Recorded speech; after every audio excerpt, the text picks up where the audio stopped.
ગાંધીએ ભાજપ પર કરેલા પ્રહારોથી હિન્દુઓની લાગણી દુભાઈ હોવાના આક્ષેપ સાથે વડોદરાના યુવકોએ પોલીસ ભવન ખાતે આવેદનપત્ર પાઠવી તેઓ વિરુદ્ધ કડક કાર્યવાહી કરવા માંગણી કરી હતી। લોકસભામાં વિપક્ષના નેતા રાહુલ ગાંધીએ ભાજપ પર કરેલા પ્રહારોથી હિન્દુઓની લાગણી દુભાઈ હોવાના આક્ષેપ સાથે વડોદરાના યુવકોએ પોલીસ ભવન ખાતે આવેદનપત્ર પાઠવી તેઓ વિરુદ્ધ કડક કાર્યવાહી કરવા માંગણી કરી હતી। લોકસભામાં વિપક્ષના નેતા રાહુલ ગાંધીએ ભાજપ પર તીખા તમતમતા પ્રહારો કર્યા હતા અને કહ્યું હતું કે શાસક પક્ષ ભાજપના નેતાઓ હિન્દુ નથી, કારણ કે તેઓ 24 કલાક હિંસા અને ધિક્કારમાં સંડોવાયેલા રહે છે। ત્યારે આ વાતથી હિન્દુઓમાં ભારે રોષ ફેલાયો છે।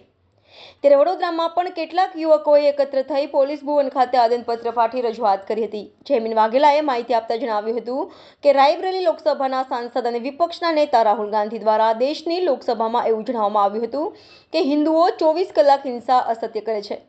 એમના આવા નિવેદનથી ભારતમાં વસતા 120 કરોડથી વધુ હિન્દુઓની લાગણી દુભાઈ છે અને એક હિન્દુ તરીકે મારી પણ લાગણી દુભાઈ છે।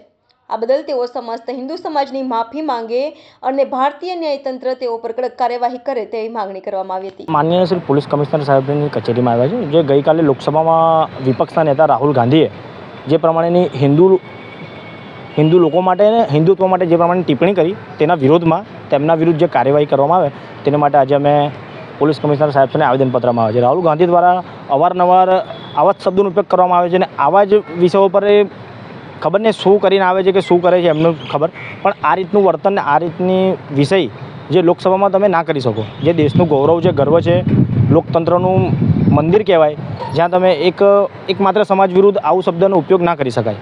એટલે અમારે પોલીસ કમિશનર સાહેબશ્રીને અરજી છે કે 295 ક અને 153 ક પ્રમાણે કે ધાર્મિક લાગણી દુભાઈ તે વિરુદ્ધ જે કલમ લગાવવામાં આવે છે તે કલમ લગાવી તેના પર કાર્યવાહી કરવામાં આવે।